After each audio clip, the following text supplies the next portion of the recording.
Selamat siang Ibu. Ibu, benar ini Ibu mau konsultasi tentang emosional pada anak Ibu? Iya Bu. Oh iya, ini saya yang bertugas ya Bu ya. Saya akan melakukan deteksi dini masalah mental emosional pada anak Ibu dengan KNME. Ini saya sudah menyiapkan alat berupa daftar pertanyaan ya Bu ya.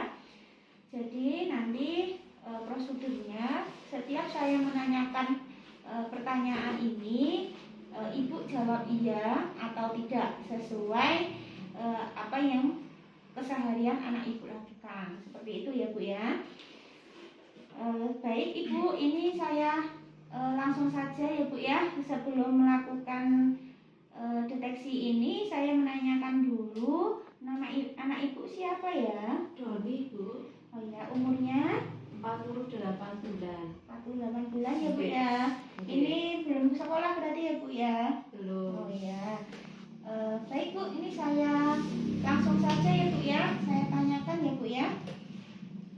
Yang pertama, apakah adik Doni ini sering kali terlihat marah tanpa sebab yang jelas Bu, seperti menangis, mudah tersinggung, atau bereaksi berlebihan terhadap hal-hal yang tidak biasa dihadapinya? Iya Bu, ini akhir-akhir ini kok tiba-tiba marah tanpa sebab yang jelas gitu loh.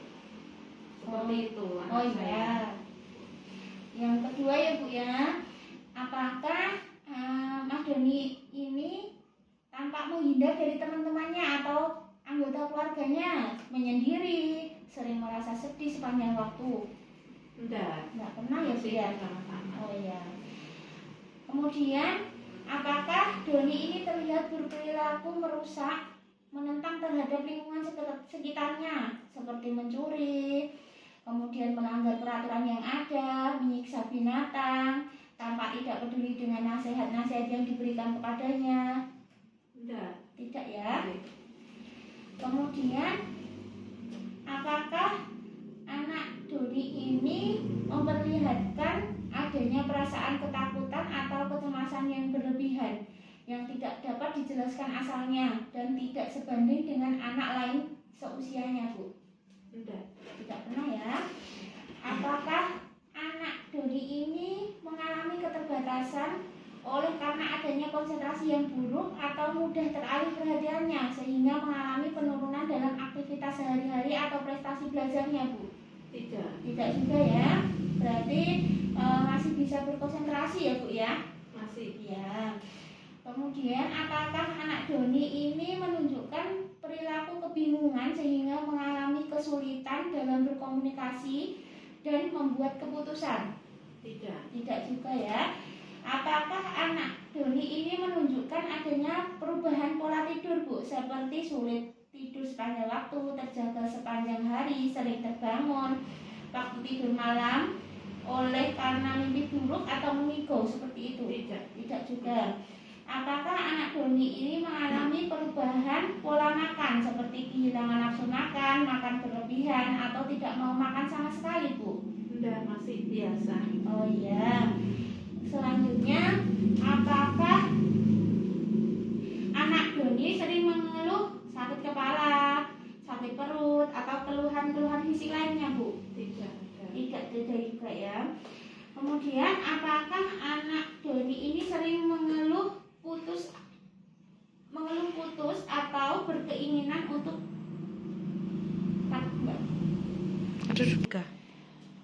untuk selanjutnya, apakah anak Doni ini seringkali mengeluh putus asa Bu? Sering putus asa seperti itu? Tidak ya. Kemudian apakah ada kemunduran perilaku seperti mengompol lagi, kemudian menghisap jempol, tidak mau berpisah dengan orang tua atau pengasuhnya? Tidak pernah ya. Apakah anak Doni ini melakukan perbuatan yang berulang-ulang tanpa jelas? Tidak ada. Baik Ibu, ini saya akan melakukan saya lihat dulu ya Bu ya. Jawabannya ternyata ada yang iya, 1 ditemukan. Jadi kalau jawabannya iya 1 berarti ada masalah ya Bu ya dengan mental emosionalnya adik Doni ini. Jadi di sini saya akan melakukan melakukan konseling, melakukan tips. Kenapa kok anak dengan ini masalahnya sering terlihat marah tidak jelas ya Bu ya, tanpa sebab. Jadi marah itu terjadi karena anak itu merasa tidak nyaman, kemudian frustasi. Bisa muncul karena anak merasa lelah, lapar, dan tidak nyaman dengan lingkungan sekitarnya, seperti itu. Ini saya akan membagikan beberapa tips ya Bu ya. Jika anak Doni ini merasa sering marah, yang pertama adalah memeluknya. Karena anak merasa nyaman, aman, dan tahu bahwa orang tuanya peduli walau Anda tidak setuju dengan ulahnya, seperti itu. Yang kedua, itu mempersiapkan segala kebutuhan anak sebelum bepergian. Jadi pastikan adik Doni ini pergi dalam keadaan kenyang dan cukup istirahat. Kemudian membuat aturan-aturan dasar untuk anak. Menjelaskan pada adik Doni ini bahwa tujuan pergi itu hanya untuk membeli makanan, bukan mainan atau beli es krim, coklat, permen, seperti itu ya Bu ya. Kemudian alihkan perhatiannya pada hal lain. Misalnya adik Doni minta gadget, bisa dialihkan dengan mainan edukasi seperti balok, menyusun kubus. Kemudian bisa dialihkan juga dengan menggambar atau menulis. Kemudian luangkan waktu untuk istirahat. Pasti adik Doni ini merasa capek sehingga dia frustasi, tidak nyaman.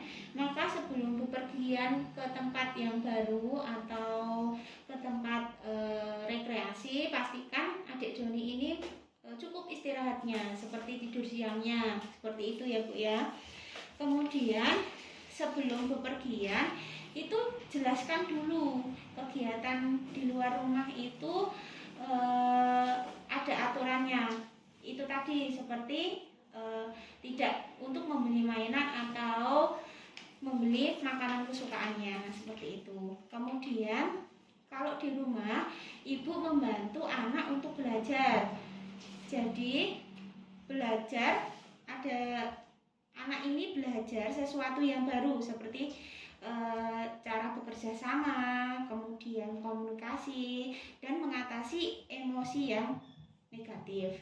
Kemudian intensitas jenengan orang tua dan anak itu harus didekatkan, jadi ada ikatan batin, jadi anak tidak merasa dibiarkan, seperti itu ya Bu ya. Sampai sini paham Ibu? Paham ya. Jadi untuk selanjutnya kalau ini nanti saya lakukan lagi deteksi, menanyakan masalah emosional pada adik Doni ini 3 bulan lagi ya Bu ya. Nanti kalau masih ada tidak ada perubahan setelah 3 bulan, saya rujuk ke rumah sakit yang memiliki fasilitas kesehatan jiwa dan tumbuh kembang anak ibu. Seperti itu ya Bu ya. Sampai sini sudah paham Ibu? Sudah paham ya. Oke, terima kasih Ibu. Selamat siang.